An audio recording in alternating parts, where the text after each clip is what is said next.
Assalamualaikum warahmatullahi wabarakatuh. Jadi pada hari ini kumpulan kami akan membentangkan tentang sejarah pengumpulan Al-Quran pada zaman Khulafa' Ar-Rasyidin. Baiklah, yang pertama kita akan pergi kepada zaman Abu Bakar As-Siddiq radhiyallahu anhu. Pada zaman ini, telah berlaku banyak siri peperangan yang telah menyebabkan ramai penghafaz Al-Quran gugur syahid, seperti dalam peperangan Al-Yamamah yang berlaku pada 12 Hijrah yang mengakibatkan seramai 70 orang qurra gugur syahid. Jadi disebabkan perkara itu, Umar Al-Khattab berasa khawatir jika gugurnya para sahabat yang menghafaz Al-Quran yang masih hidup. Oleh itu, beliau mencadangkan kepada Khalifah Abu Bakar As-Siddiq supaya Al-Quran ini dibukukan. Pada awalnya, Khalifah Abu Bakar As-Siddiq menolak cadangan tersebut kerana perkara sedemikian tidak dilakukan oleh Nabi Muhammad SAW.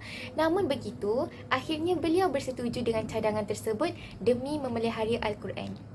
Dan pada akhirnya, Sayyidina Abu Bakar pun memilih Zaid bin Sabit sebagai ketua kumpulan dalam mengumpulkan Al-Quran dan dibantu oleh Ali bin Abi Thalib, Osman bin Affan dan juga Ubay bin Ka'ab. Faktor Zaid ini dipilih adalah kerana beliau merupakan seorang penulis wahyu dan juga penghafaz Al-Quran yang paling terkenal. Beliau juga pernah menghadiri majlis tadarus antara Nabi dan juga Jibril. Kemudian, beliau matang dalam berfikir dan warak serta semestinya patuh dalam agama Islam. Dan akhir sekali, Zaid bin Sabit ini mempunyai budi pekerti yang mulia dan melakukan sesuatu tugasan itu dengan penuh amanah. Seterusnya, cara pengumpulan pada zaman Sayyidina Abu Bakar ini adalah mereka mencari kepingan-kepingan seperti pelepah tamar, kulit binatang, tunang-tunang binatang dan sebagainya yang terdapat penulisan Al-Quran pada kepingan-kepingan tersebut. Mereka juga bersumberkan hafazan para sahabat yang menulis bacaan Al-Quran di hadapan Rasulullah SAW dan sememangnya akan diterima bacaan-bacaan tersebut yang didatangkan dua orang saksi bersertakan hafazan dan juga tulisan. Sebagaimana Sayyidina Umar radhiyallahu anhu mengisytiharkan, sesiapa yang mendengar bacaan Rasulullah SAW dan menulis bacaan tersebut perlulah diperdengarkan kepada Zaid bin Sabit untuk dikumpulkan sebagai bukti. Akhir sekali, kelebihan pengumpulan Al-Quran pada zaman Sayyidina Abu Bakar. Yang pertama, ayat di dalam mushaf ini tidak termasuk dengan ayat yang telah dimansuhkan. Ianya juga berbentuk asli. Kerana apa? Kerana Zaid bin Sabit telah mengumpulkan Al-Quran ini berdasarkan bacaan yang telah diperdengarkan kepada beliau dan juga berdasarkan kepingan-kepingan yang ditulis ayat Al-Quran pada kepingan tersebut.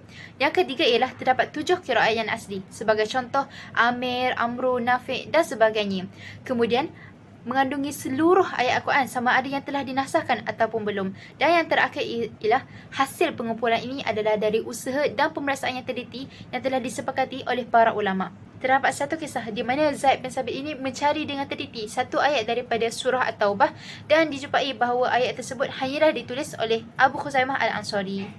Kesimpulannya di sini, ini menunjukkan bahawa betapa pentingnya pengumpulan Al-Quran pada zaman Sayyidina Abu Bakar ini, kerana pada pengumpulan pada zaman inilah yang memberi impak kepada zaman-zaman yang lain.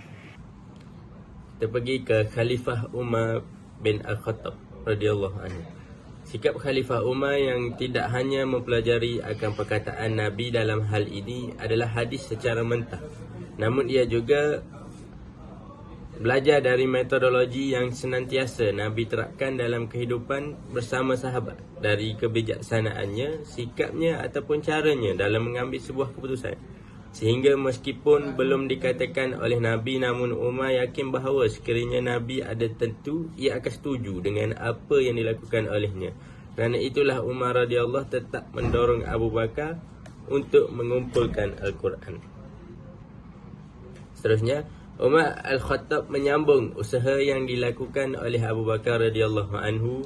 Tiada permasalahan pada zaman ini kerana tiada perselisihan faham dalam kalangan para sahabat. Sayyidina Umar Al-Khattab menjurus kepada satu mazhab sahaja yang disebut sebagai suhuf. Seterusnya, setelah melalui usaha pengumpulan Al-Quran, maka terkumpullah Al-Quran yang pertama. Setelah wafatnya Sayyidina Abu Bakar, suhuf tersebut disimpan di rumah Sayyidina Umar Al-Khattab. Dan setelah Umar bin Khattab wafat, suhuf itu disimpan oleh Ummu Al-Mu'minin Sayyidina Hafsah binti Umar Al-Khattab. Seterusnya, Khalifah Utsman bin Affan radhiyallahu anhu. Pada masa pemerintahan Khalifah Sayyidina Uthman bin Affan radhiyallahu anhu, Islam telah berkembang dengan luas meliputi semenanjung tanah Arab dan wilayah yang lain. Umat Islam di wilayah-wilayah tersebut telah mempelajari dan membaca Al-Quran menurut kaedah-kaedah bacaan Rasulullah SAW melalui riwayat bacaan para sahabat yang masyhur. Oleh sebab ini, pelbagai masalah timbul kerana penganutnya dari golongan Arab dan bukan Arab. Khalifah Uthman radhiyallahu anhu membuat penambahbaikan dalam tulisan untuk memudahkan orang yang bukan Arab membaca, menghafaz serta mendalami Al-Quran dengan baik. Seterusnya, kita pergi kepada penambahbaikan. Diletakkan titik pada huruf-huruf untuk menggantikan tanda bacaan yang kita sebut sebagai baris atas, bawah dan hadapan. Tanda bacaan dibuat oleh Abu Aswad Ad-Du'ali. Seterusnya, Yahya bin Ya'mur dan Nasru bin Asim menukar tanda baris huruf-huruf kepada tanda sempang atau garisan dan menambah 2 garisan pada tanwin. Kemudian, Khalil bin Ahmad Al-Farahidi membuat perubahan penyempurnaan dengan meletakkan tanda sabdu dan hamzah. Berkat kesungguhan para ulama terdahulu, lahirlah resam Utsmani yang digunakan sehingga kini.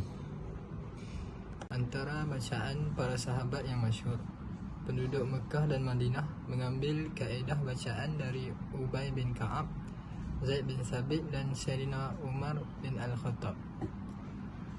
Penduduk Syam mengambil kaedah bacaan daripada Sayyidina Uthman bin Affan, Abu Daud radhiyallahu anhuma. Manakala penduduk di Basrah pula mengambil kaedah bacaan dari Sayyidina Umar bin Al-Khattab, Ubay bin Ka'ab, Zaid bin Sabit, Sayyidina Uthman bin Affan, Sayyidina Ali bin Abi Talib dan Abu Musa Al-Ash'ari. Seterusnya, penduduk Kufah mengambil kaedah bacaan daripada Abdullah bin Mas'ud, Sayyidina Ali bin Abi Talib, Sayyidina Uthman bin Affan, Ubay bin Ka'ab dan Zaid bin Sabit radhiyallahu anhum. Sekian, terima kasih.